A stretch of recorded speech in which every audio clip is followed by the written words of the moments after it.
Welcome to Failing for You, where I'll fail so you don't have to, or even better yet, so you can too. Hey everybody, welcome back to another episode of Failing for You. I'm your host, Jordan Yates, and today I have Matt Brower with me. And give me a second, I need to pull up my notes of all the things he does. Let's see. Matt is the partner and marketing director at Impact Organic. He is the partner and business development specialist at Bill's Vibration Technology, and then partner in internal operations at Hey Now Media. Matt, say Oh yeah. hello, you busy guy. Hello. How's it going?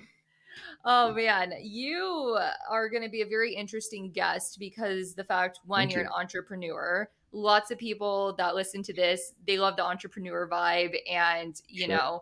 we're all aware of the amount of failures that can happen on on the way to the successes in entrepreneurship. So I think that's going to be fun to talk about. But before we get into it, Matt, since you are a marketing person, I have a question for myself personally. So I feel like most podcasts, when they sign on, they say, like, hey, so and so, and they have like a group name for their listeners. My podcast name is Failing for You. Would people feel attacked if I said, hey, failures, what's going on? I knew you were going to say that. Yeah. What else am I supposed to um, call them? I think you can definitely brainstorm. I don't know that um, you want your crew or whatever we're going to call it to be your failures. Yeah. Um, but there's definitely things I've heard podcasts, seen podcasts too, I guess, where it's not directly related to the name. Okay. So if you think about the sort of emotion or vibe around what failing for you is Mm-hmm. and what that means, Yeah. then you could maybe find adjectives that relate to the name but isn't part of the name. To where they don't feel attacked, to where when they log on after a hard day and it's like, hey, failure. It's like, great, I don't think I can listen anymore. I'm Sure, depressed. sure. Okay, well, you guys write in if you think of what you want to be called. I will think about it. Matt, I'm going to task you to think about it, and Absolutely. we'll just have to see what comes out of Here, I'll it. write it on my to-do list. Wonderful. But in the meantime, I love my fearless failures. I'm just kidding. Hey, that's not bad. Yeah, I feel like that's a positive spin, but I'm not married to it yet. We're only on episode 9, so we Right. have we have room to go. Maybe you can But test a different one out on each episode. yeah, hey my freaky failures. No, I'm just kidding. Hey. Oh gosh, and the listeners just hopped off. Well, okay, Matt, let's get back to the business for the Sure. people. I want you to explain to me what it is you do. So you own your own business. That's the Hey Now Yes. Media, but you're also doing large roles at some other businesses. Can you kind of break down what your roles are? Yeah, absolutely. So, my primary focus is with Hey Now Media. Mm-hmm. We're a branding and marketing firm. We typically build a brand, develop websites, and then run the ongoing marketing as if we were their marketing department. So, Okay. depending on what that company is and what the industry is, depends on the tactics. So, we just implement a marketing program and run that for them. I do a lot of sales. I meet a lot of clients. But I primarily work internally to make sure that as we're in those sales meetings and hearing a client's objectives, their goals, what they want to see the marketing kind of look like and where they want the company to go, Mm-hmm. I develop strategy around that. And then I Yeah. just make sure internally the team is producing against it. Mm-hmm. So that takes up a ton of time. Yeah, I bet. Um, but additionally, my father has owned a business for the last 20 years. His business partner recently retired. And the way his business works, he's a manufacturer distributor. Mm-hmm. So he's distributing vibration isolation and machine leveling products. And they're made in Germany. He's the distributor here in the US. And so pretty much he is an engineer. He was running all of the engineering. Um, if a client need to figure out their vibration measurements, if they needed specs, whatever, he was sort of doing was on the engineering side, and then his business Okay. partner was a sales engineer and did all of the sales and marketing. And so when he retired, my dad was like, "Whoa, I'm gonna go cut the rubber in the back and Yeah. be an engineer. What do I do?" And he knows I'm like really entrepreneurial and really into like business problems, Mm-hmm. and solving those. And so I said, "Why don't I just jump in and I'll do your sales and marketing?" Yeah. And to be fair, my marketing company was already running the ongoing marketing as their marketing department for the last Mm-hmm. 3 years prior. Um, so it was an easy transition to incorporate sales into what we're doing and basically add me as a sales rep and a Yeah. sales director, and then the marketing director overseeing the marketing team. Mm-hmm. So luckily, I have a really awesome team, and the business has been around for 20 years. So there's established legacy clients, there's a brand name that kind of generates business. However, Mm-hmm. I mean, the lead generation that I would have to do as a salesperson is really being taken care of from the marketing team. Thank And I'm goodness. just, yeah, I'm just writing quotes and getting more sales and actually following up with people, which I guess in this industry is rare. Oh, it Um, is. It is. They're always shocked. Like, you care how I'm doing? What? right. Yeah. No, I have sales cadences and, so I'm doing that, and that takes up a ton of time too. Mm-hmm. And then additionally, we recently, it's actually been about a year and a half now. We had a client who you are referencing, and Yes. she came to us for branding a website. And I just started using the products, and she gave everyone samples in my company. And I mean, it really works and it's Yeah. really awesome. And we're really excited about it. And we just said, like, hold up, don't pay us any more money. Would you consider this type of partnership? Mm-hmm. So we offered to provide a full range of marketing services, like every single thing we could possibly do for a company Mm-hmm. a- as a package for equity in turn. Yeah. So she went for that, and it's been really awesome. She's a rock star. Her name's Mandy, and her products are really cool. And so just being able to guide and drive the marketing and that effort while she's producing products and sort of running the operation and that side Mm-hmm. of things is a really nice partnership. It's like a Shark Tank deal where they're like, and we'll offer you all of this. And they're like, yes, Lori, I'll go with you. Right, yeah. Except without any of the money. Yeah. Well, you know what? It's more about the sharks anyways. So Oh, you're yeah, you're her sure. personal shark. Yeah, no, it's funny because like, we meet with her all the time as owners, my business partners and I, and, Mm-hmm. however, the people that are working on her project have actually developed, like, personal relationships with her, and they interface, and they talk about the photography and what they're gonna do, and, it's been really cool to kind of have a client who I own part of the business, Yeah.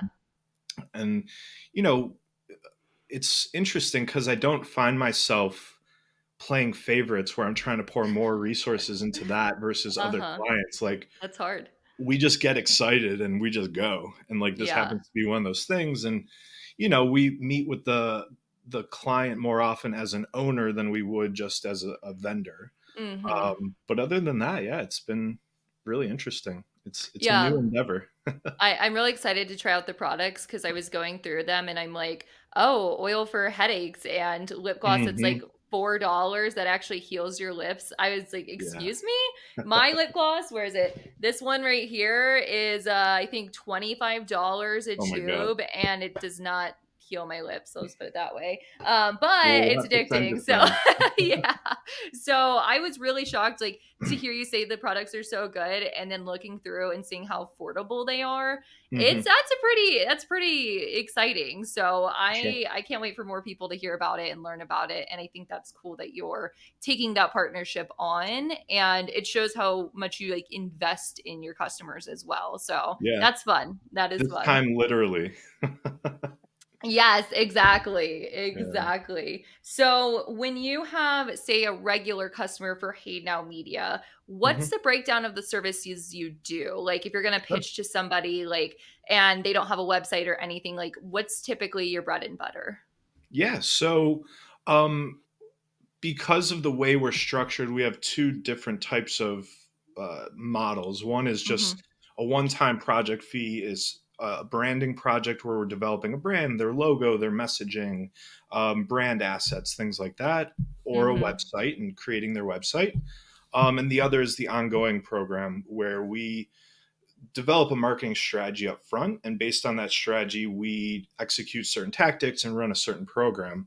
Mm-hmm. Um, a lot of time, the people who do the branding, then website, then ongoing marketing, it's sort of a funnel that we've created where you should take those steps. However, there's tons of companies with really awesome brands. Yeah. There's companies with great brands, no website, or great website, not so much with the branding or no marketing. So we really come in and analyze kind of where they're at and Mm-hmm. determine, okay, this is a good approach for you, and this is Yeah. what's going to work.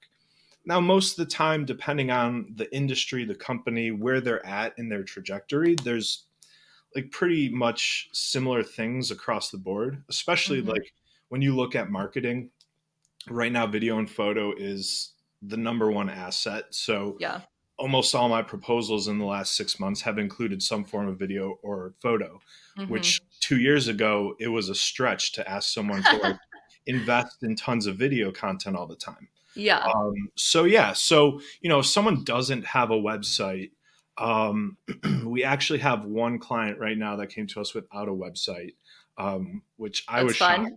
fun. But yeah, I mean, that's nice because there's a blank slate, Yeah. and we can really strategize and understand the client's goals and drive into a good website there. But most of the clients are coming to us with just an outdated website. Mm-hmm. And so I'm coming in with a lot of research and a lot of questions and trying Yeah. to understand what would really benefit them and provide value to them, and Mm-hmm. then reverse engineering why. Okay, well, if having this new website will increase your authority immediately, you'll rank higher, you'll be able to convert 5% more on the leads because you have this many people leaving your website, like Mm-hmm. actually getting into the metrics and saying, okay, if we were to do this, you can get these many more leads or this many more leads and this much more revenue. Yeah. This is how much it costs. But I'm always doing a lot of research. I'm always asking a lot of questions and trying to find like what actually will provide this company value and Mm-hmm. focusing in on that.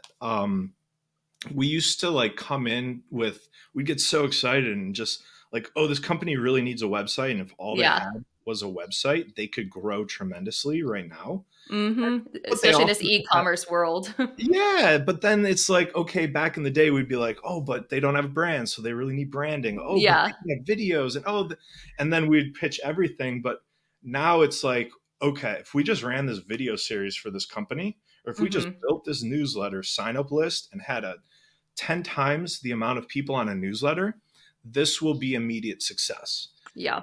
And then you could back it with a full marketing program. If it's just a website, just creating what does this website look like so that you could launch and see immediate results, Mm-hmm. and then kind of go from there. And it's like the sort of phase approach. So if someone doesn't currently have a website right now, I would assume they'd be hesitant to move into like ongoing marketing and anything Yeah. that's like drastic or major changes for the company. Especially, we work tons with manufacturing, especially here in the Midwest, and it's very hard to get certain things to move. And Mm-hmm. marketing and websites and branding, especially, is Yeah. certainly one of those things. Absolutely. And it's really interesting too because I feel like everybody sees websites all the time that are good and they think, "Oh, I can do that myself." And then Right. they go to try and it's like I mean, recently I made a website through just like Square online whatever Sure. service and I'm like, "Goodness, like what should be my landing page? What's my homepage? Like what do I need to link to? Like where should I Right. put my bookings at?" Cuz like I wanted a place that people can jump off of LinkedIn, book a time to chat with me, and it's overwhelming, and I'm somebody who would be considered very media and like technology proficient, but even Right. then it's like that's where someone like you is so valuable because just because they're good at technology doesn't mean they necessarily have the time or the willingness to experiment. So I think what you do is very valuable, especially for established companies too, where it's not like they're putting the cart before the horse and spending all this money on a website Right. before they've made sales. Like they're post revenue. So Yep. I think that that's very cool. And I kind of feel like it's necessary to have a website these days, no matter what you're selling or what service you're in, because people like to, get that research before they make a decision. And if you're not in a space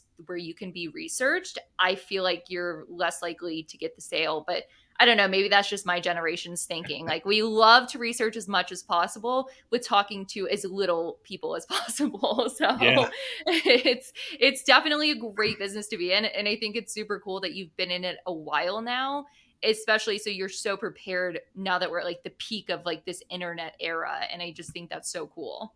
Right. Yeah, it's definitely true what you're saying. I mean, we see massive conversions from chatbots, form submissions. Very rarely are we tracking phone calls.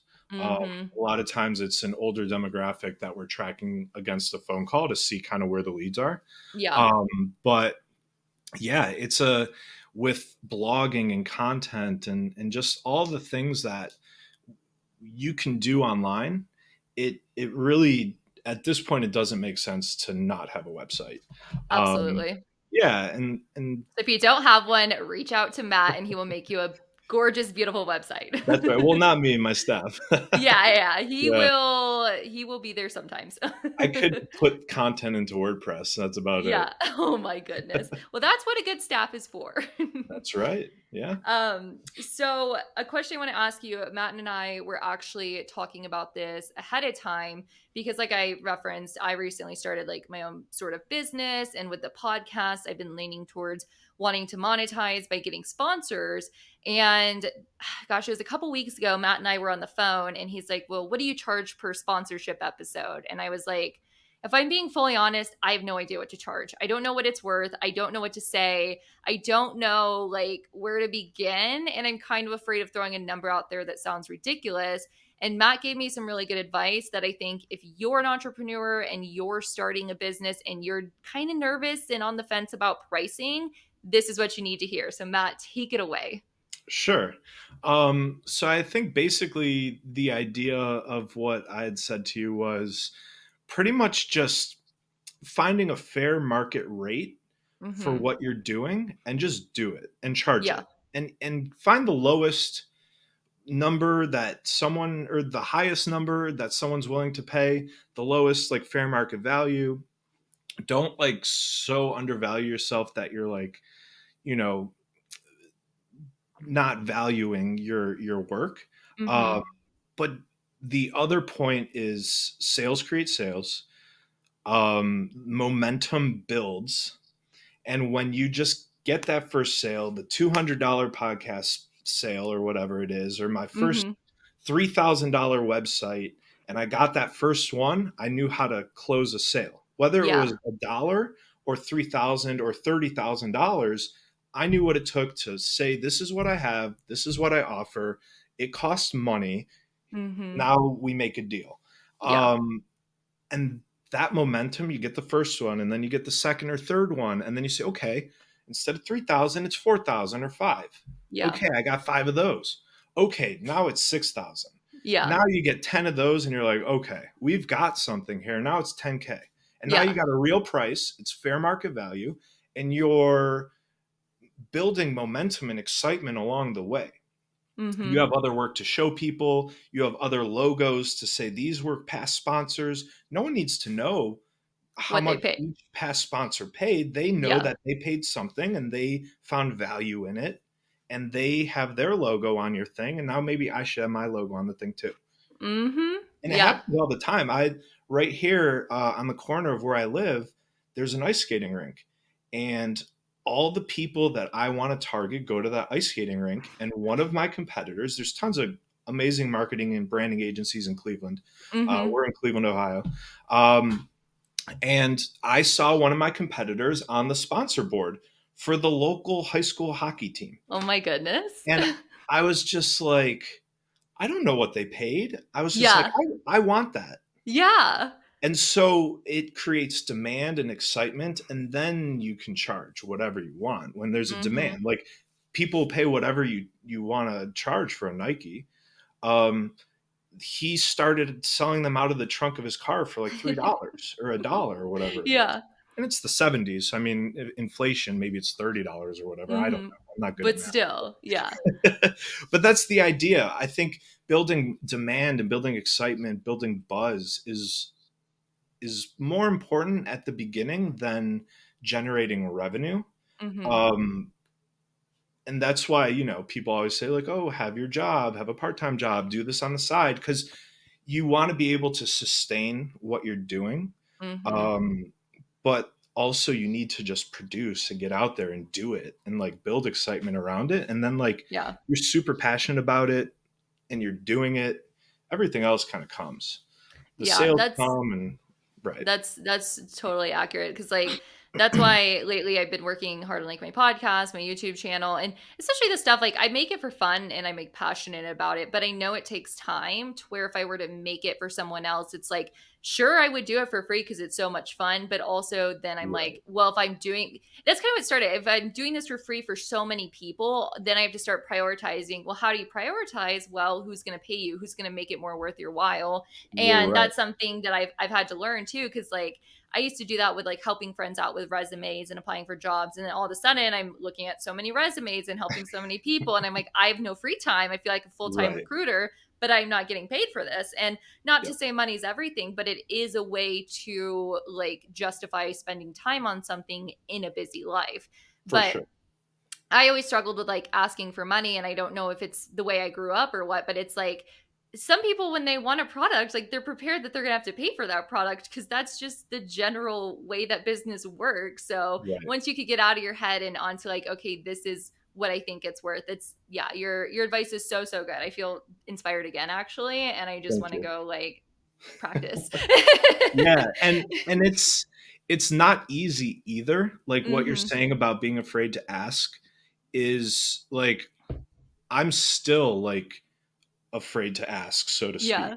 Like especially my first sale, like not like we never charge enough still even to this day, I believe. Mhm. And it's always this sort of like balance between wanting to provide the value, wanting to get the sale, but actually like pushing the envelope of where the price should be. Yeah. Because the more and more you reinvest into yourself, your health, your food, whatever it is, the more you got to pay yourself, the more and more you reinvest into the business. Like the Mhm. first thing we did, I never paid myself for years. I Wow. was buying cool folders and cool pens, and we were getting the best website and Yeah. just whatever we can do to continue to reinvest for like even to this day, we're still pumping whatever we can into it. Mhm. Um, but you also like you balance and sort of figure out everything's about making a profit but in a fun way and Yeah. in a way that provides value to others and things like that. So if you are an entrepreneur, I would just figure out what someone's charging and charge a little less and go. Yeah, I love that. So typically I save the listener questions for the end, but I feel like this one kind of fits in here, so I'm going to ask it now. Cool. This is from Matthew Rossi. Rossi, I don't know how to say his last name. He said for you, here's a marketing question. How can you leverage technology to help a company reach the retired generation, many of whom are not functional online? Asking for a senior care company. Yeah, What that's then? no, that's great. It's actually we do work for assisted living, nursing home, and then just like a 55 and up apartment. It's all one campus. So Mhm. we're actually doing this. We face this all the time. We are still doing tons of traditional marketing. We're sending postcards to the people in the zip code of where this place is. Mhm. We're pushing to have as many events as possible, big open houses, have the chef cook food and Oh. meet everyone, have the program coordinator coordinate events that people could or activities that everyone could participate in. Mhm. But when you get into digital, I think Facebook actually is for the 55 to 65 demographic, maybe a little older, is still pretty viable. Mm-hmm. I think there's a major opportunity in Hulu. Hulu launched their streaming Interesting. advertising platform. Huh. Yeah, and so you can pick against demographic, against genre. So you could run Hulu ads on the news programming that this older demographic is watching on Hulu, um, and it'll cut to your senior care company in your Wow. commercial. And that just goes back to the video and photo assets. Like, Yeah. even just figuring out how to get stock videos of senior things and put them together and put your message over it, and Mm-hmm. just find some way to have video if there's no budget. Because if even YouTube, I think, like, my dad's probably in this demographic and he's watching all sorts of YouTube videos on how to this and how to that and motorcycle, whatever. Yeah. Um, so yeah, I think it's not all doom and gloom for trying to target older demographics. And then there's always the tactic of targeting, like, if you're targeting an 80-year-old, Hmm. target the 65-year-old. Well, I guess that math doesn't make sense. But the 55-year-old or the There you 50 year go. old, That's more appropriate. I told you I'm not good at math. The 50-year-old son or daughter That's what I was or thinking. That was relative. my go-to when I Yeah, thought we about it. and we do Yeah. both so that we have messaging for both, Hmm. and we have ads for both, and we sort of mix up what we're doing and saying, and a lot of really cool marketing things we're doing is in the organic content.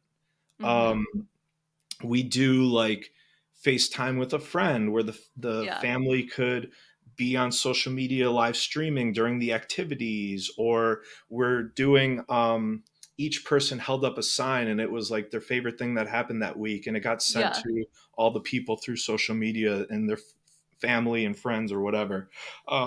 So I think you have to think about the tactics that go along with the platforms, and Hmm. just think about, for me, the older demographic is like, make sure you're on the right platform: Facebook, Hulu, YouTube, Hmm. maybe LinkedIn for some of the working people. But Yeah. figure out with those platforms, like, how would you interact with those people in person, Yeah. and like what's super exciting that way, and then try to create that lifestyle or vibe or experience online. And that's where we started, and that's where we came up with, there was one another idea, was coffee corner.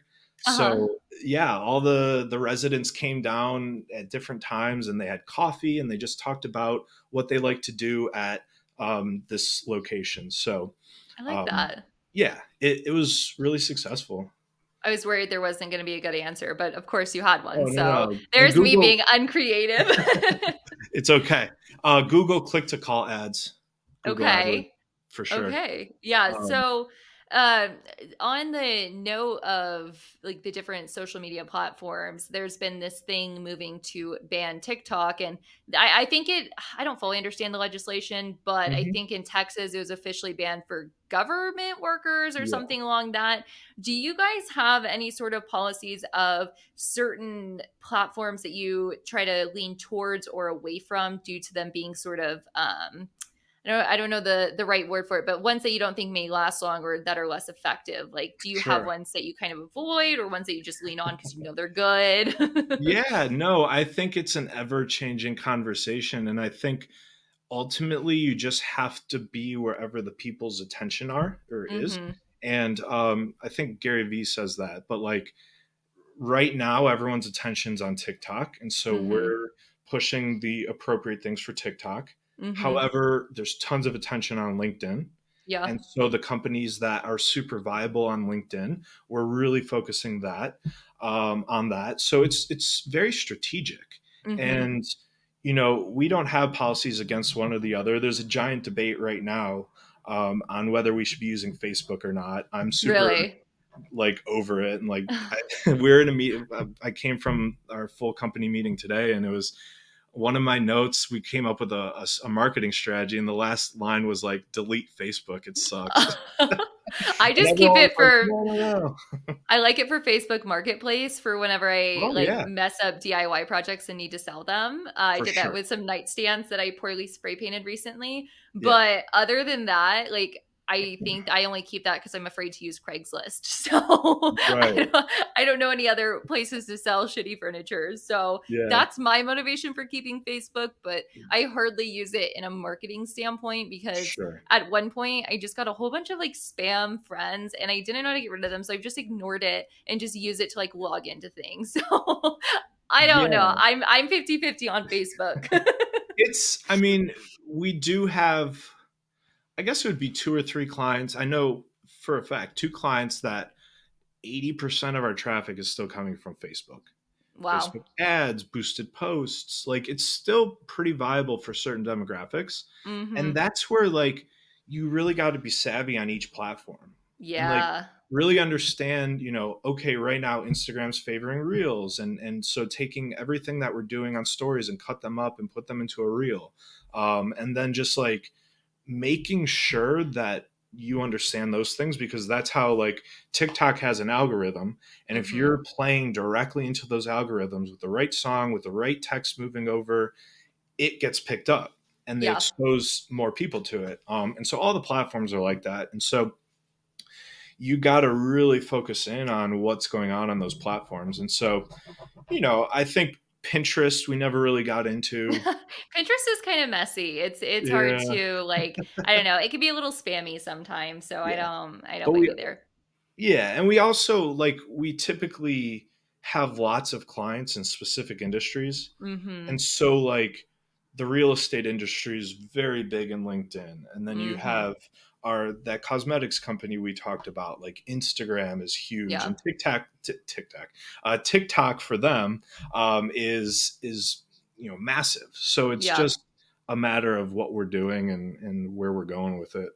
Yeah, I agree because like for me, I tested the algorithm on Instagram this summer because I did a job as like a cycle bar instructor for a bit, which is just Mm, indoor cycling. sure. And so I went sort of like the whole fitness, like self-love route, and I was able to like kind of break the code and find a way to get a bunch of views on my reels. Right. And then I would like do cute dog stuff. But then on LinkedIn, I am more of like the engineering, all that kind of technical stuff that blows up.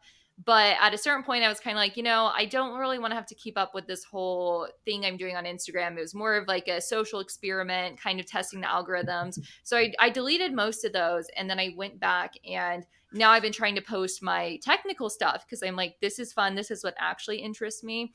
And I get like no traction there because my following was built around the other thing. And so now it's like I used to post a reel and instantly you get like, 400 or 500 likes. And then now it's Mhm. like 5-10 likes. So I get that like curating to the platform that best works for your brand and what you're doing is, oh my gosh, I cannot relate to that more. Like that is Right. so dead on. Sure.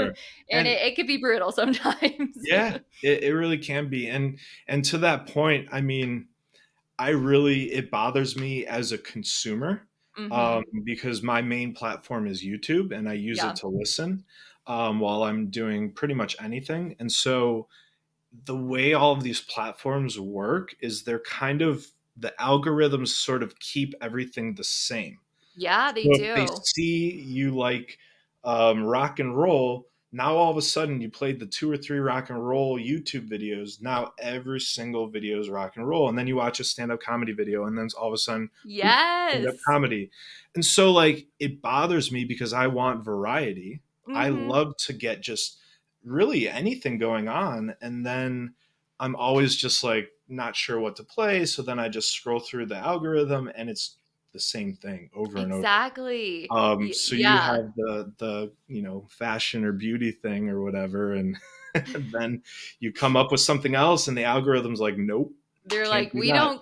don't care that you solder circuit boards. Like you're so lame. Get off of here. Right, Where's your biking videos? And I'm like, exactly. I don't know what to do. Do I have to go be a cycle instructor again? I'm not sure. Um, okay, so here is another. I'm gonna make this question kind of a two-part question. Okay, So you are a father and a husband as well, right? correct. Those some would say are full-time jobs in and of their own. They and certainly you're are. kind of a multi-business owner, and that's busy. How have you learned to delegate responsibilities and build a strong team that you feel like you can rely on so you could still be a person occasionally? Like, and Sure. what are things you've struggled with on the way of doing that? Yeah, absolutely. Um, I think I've always been sort of very conscious of delegation and something Mhm. that I've always just naturally been good at. But the other piece that I find one of the most important assets for any entrepreneur or any leader Mhm. is just being extremely self aware and being Yeah. able to identify these are the things that I'm not good at but are required to succeed. Yeah. Um, and and then if you want to take it a step further, understanding how to prioritize that, where these are the 10 things I'm not good at, but if I replace this one thing and still do these 9 things, we're going to grow double versus trying to replace all 10 right Yeah. now, or just continuing to do all 10, or not replacing the one because it's your favorite thing to do, even though Yeah. other people are better. Like, Yeah. you have to have honest conversations. And so that has really allowed me to understand what needs to happen. Mhm. And I've always been very strong on just like kind of being myself and just like not caring. And so Yeah. that brings a certain type of person back. Not everyone could thrive in that sort of the way we run our business and the way that we operate is not good for everybody. Um, Mhm. and so by being extremely honest and just sort of laying it all out there and just this is who we are, this is what I am, or whatever it is, it brings a certain type of person back. Mhm. And so I know what I'm looking for.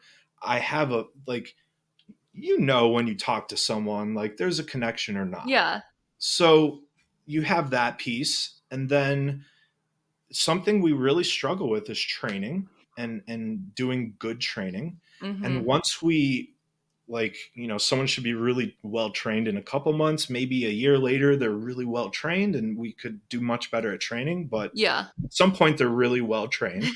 um, and you could see like they're a great fit culture wise. They Mhm. know their skill set and their job and their role, and they're trained. And so when you have that, there's an immense trust. Um, and because of that type of like attitude, I think when we get together for meetings, people are honest, we're open. Yeah. Like, I mean, not that it gets heated, but like people share their opinions and like we go back and forth. Like I said, like we're internally arguing over Facebook, and like Yeah. it's me and a couple staff versus two of the other owners and a couple of the other staff, and it's like funny. Yeah. um, but yeah, there's a very interesting culture, and I think that's allowed me to develop a team. Mhm. And then, I mean, there's things I do like personally that really help. Um, I mean, very recently with exercise, doing sauna stuff, Mhm. um, the diet and things that I'm eating really play a tremendous role. And I never thought this or believed it, but like the amount of work, the quality of work, everything that I'm able to do is just like I could double or triple the workload when I'm following the right routine. I agree. Um, and I guess routine too, like um, just being in that routine. One thing that I have here, let me pull this up. So I have the full focus planner. Ooh, So that's cool. I don't know if you've heard of that, No, but I haven't, but I love planners. it's me too. And I write everything down. Let's Uh-huh. see. So basically, you have your top 3 things every day that you need to accomplish. Like no matter Okay. what happens, Yeah. I get these 3 things done. I know the rest of the stuff it can get done, but the top 3 things got done, and it's a successful day. Wow. It has every hour you could write down what's going on those hours, the meetings, the things. You could just list the other tasks you have to get to. There's a notes section. So I'm filling this out every day, and I'm Wow. sort of running between my calendar on my phone and this book. I'm Mhm. running sort of the businesses, and I have different columns and sections for the different businesses, and I do Google Docs a lot. Mhm. I think Google Docs is an amazing tool. where you could just have a running doc with, if it's the different employees or staff and the things I want to tell them or things I want to discuss with them, or if it's the different businesses and objectives for that day or week or month or whatever. So I'm using tons of technology, tons of tools. I love handwriting stuff. Like earlier when you said I had some homework to do, I wrote it down here on the phone. Um, That's on it, my it, whiteboard. I put everything on my whiteboard and then a yeah, million notes everywhere else. yeah, it's super important. I think there's really something about writing where Mhm. the physical and the connection to whatever's going on mentally, I think really helps.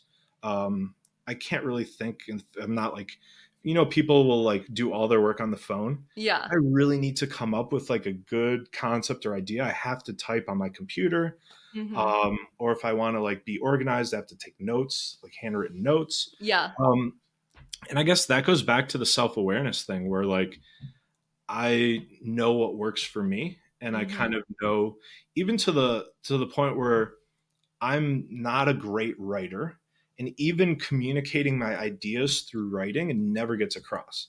So I'll just call someone who's like the idea is applicable to in their role. Say, "Oh, Yeah. this is what we got to do. This is what we're going to take this video. We're going to cut it up here. We'll put this much money behind it," and then they're able to bring that to life and sort of run with it. Mhm. So I've identified that with myself, and I've stopped spending time like, why spend 2 hours trying to craft the perfect email when I could call someone for 10 minutes and we're done. Yeah. Um, Speaking so of technology tools, have you tried Chat GPT? yeah, we have an Yeah. account. I recently tried that, and it's because I'm on the ERA panel that's coming up in a month or less than a month, gosh. Yeah, And one of our sessions is technology tools, what's hot.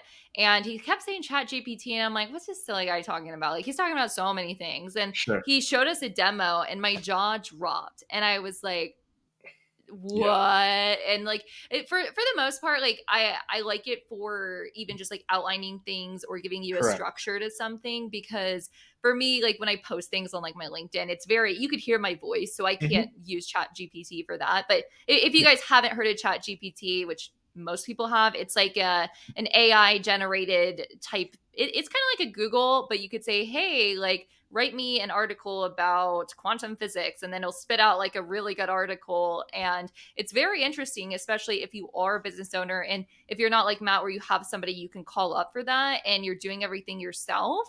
I would say that's a pretty interesting technology tool to add to your belt and like give it a shot. Don't trust it too much, it's still new, it's still developing, but I think it's really cool. I think it's like it's awesome for, like you said, the more structured writing, when sometimes I'm the same way, like I know what I want to say but I can't always find a way to say it the right way. Things like that help a little bit too.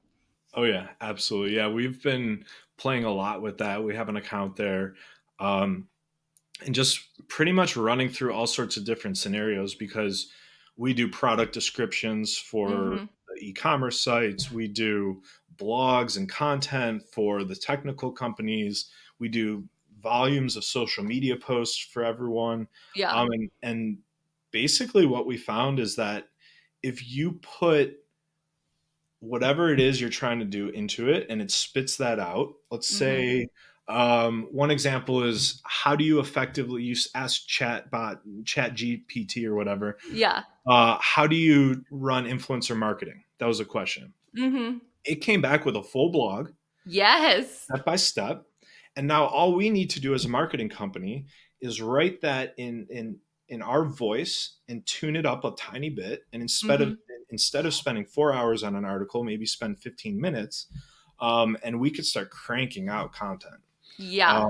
This is a It's content creator's dream for somebody that does websites too. Cause like for my SEO side, I've been doing like, what's the best SEO for marketing plus technical plus XYZ? Cause for me, I mhm, hate that part like of the website building. Like, it just drains the life out of me. Like I cannot stand right, doing SEO stuff. And so the fact I've had that tool to like to experiment with has been so much fun. And right, I just say all this to say, guys, like learn the tools and they will, help you with your businesses that you're trying to do. Not everything has to be purely generated from your heart. Sometimes you can lean on technology a little bit and it'll take you a long way. right. But let's see. I have I honestly, you've answered so many of my questions like organically through our conversation. That's kind of interesting. I feel like we vibe well. So I'm going to shift us into our segment, which is failures, lessons, and questions. This is where the audience writes in and they can either tell us a story about one of their failures, a lesson they learned, or the questions they have. So far, we've only had questions. So I'm going to do some Cool. questions. Now, this question or these questions, should I say, are from Ed. Ed writes into all of the episodes, so we love Ed. He basically wrote the episode with Allie. Um, he wants to know, do you have any neat swag hats?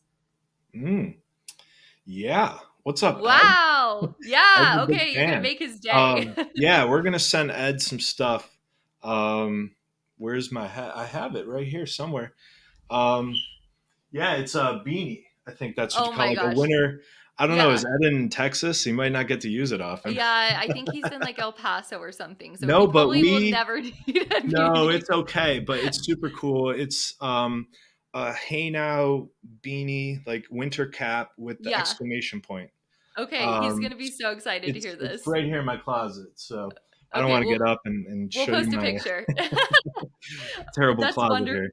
Um, He said if you don't that you need to contact Allie for one. She was on I think 2 okay. episodes ago and she had this super fun hat where it like unclipped and it had like earmuffs on Oh, I've a seen those. baseball Yeah, cap. I've that's never seen super one. cool. Yeah, Yeah, so he loves swag hats, but very cool.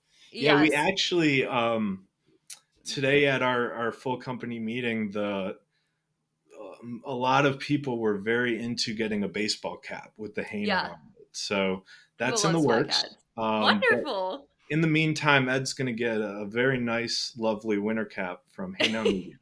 I can't wait to tell him. Okay, so his next question. Um, he said, There's a lot of talk about creating your brand on LinkedIn.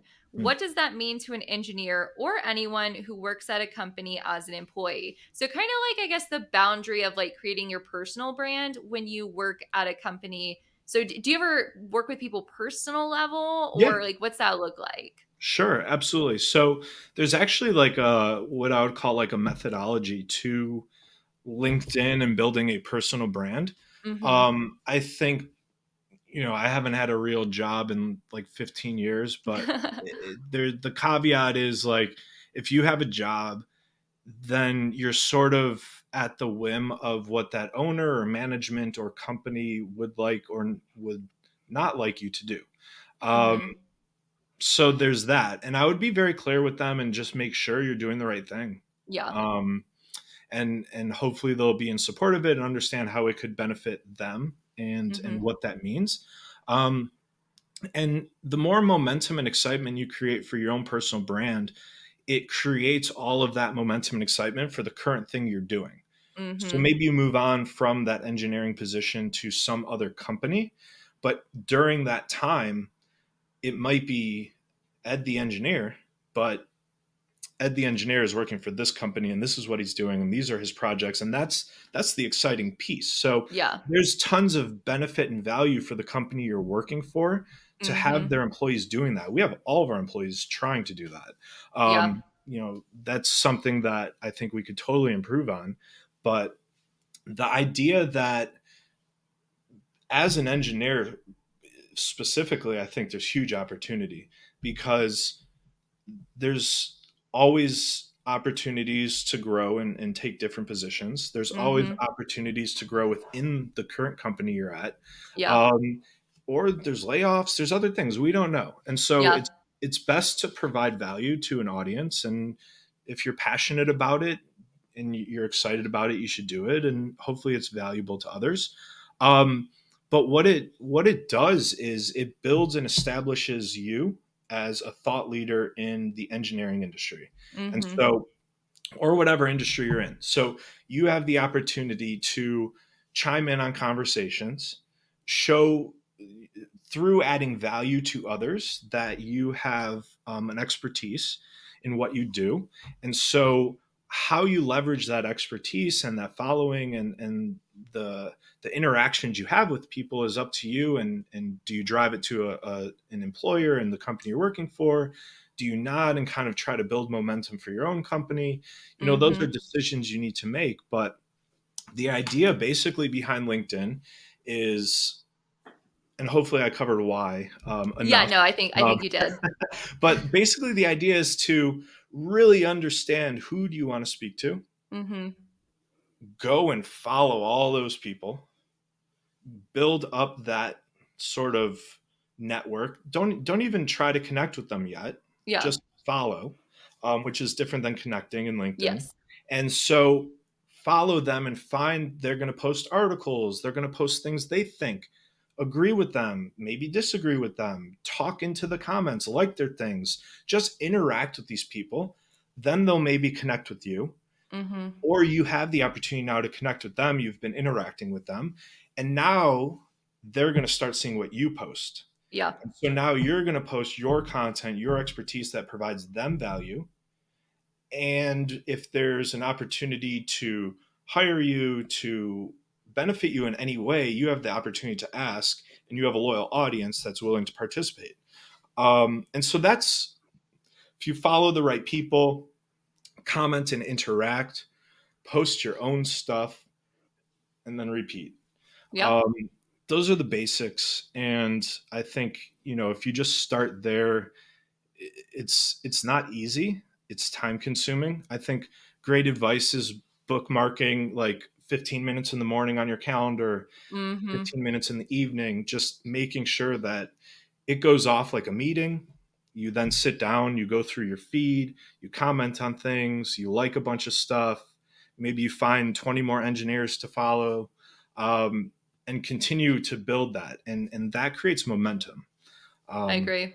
so, Yeah, I love LinkedIn. It's my favorite platform. And that's how I've made most of my professional connections. For yeah. example, like I speaking at that ERA conference, which is Electronics Representatives Association. And I was reached out to by the program coordinator because they knew me through like a rep that was at a presentation I gave one time. And they're like, hey, you're good at LinkedIn. Will you do a presentation on LinkedIn? And Right. I get all signed up and I ask my boss, hey, is this cool? Like, I might take a day or two off for this. Turns out my company I work for is a sponsor for the event. And they're like, Oh my wait, God. what? Yeah, like, cause like I didn't even know like they were going. And they're like, hey, all of our VPs are like going. Like, this is Right. awesome. So it's funny how it can like almost like it ends up benefiting the company because now they had nobody speaking on panels. Now they have me speaking on two panels, but I wasn't invited before because I'm not in sales. Like it wouldn't be something I would go to, you know? Right. So it's weird how you can like when building your personal brand even indirectly benefit your company. But I also make sure to have consistent conversations with my boss and my boss's boss because I am in a marketing department that I'm not, breaking any rules or crossing any lines. So I think it really depends on your employer. And Mhm. I would have those conversations early so you don't go too far down a certain route and then end up being in legal trouble. But with Yeah. all the non-competes these days, like, I mean, just use your like, I don't know, just be reasonable and don't post any IP or anything Use like your best that. judgment. Yeah. So just, and if you guys ever need help, you can reach out to me. But okay, we are getting close on time. So I want to ask you one more question only because I'm pretty sure you should know who this person is. Cool. Jared Ozolak? Sure. How do you say his Yeah. name? Do you know his name? Yeah. Ozolak? Jared, he's Okay. one of our clients. He's one of my buddies. Yes. Um, So he so wanted to know how you balance time and responsibilities between different companies and positions, which I think you answered, but I felt like we had to shout him out because yeah.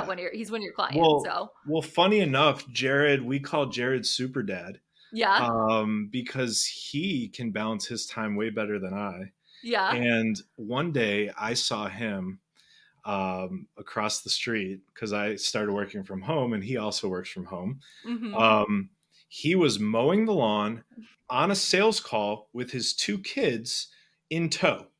And Oh my goodness. I was like, okay, dude, you win. Like, I get it. Yeah. He needs to be like on a poster or something and Yeah. just be like, how So, to be productive. right. I don't know how he does it. I know how I do it. Yeah.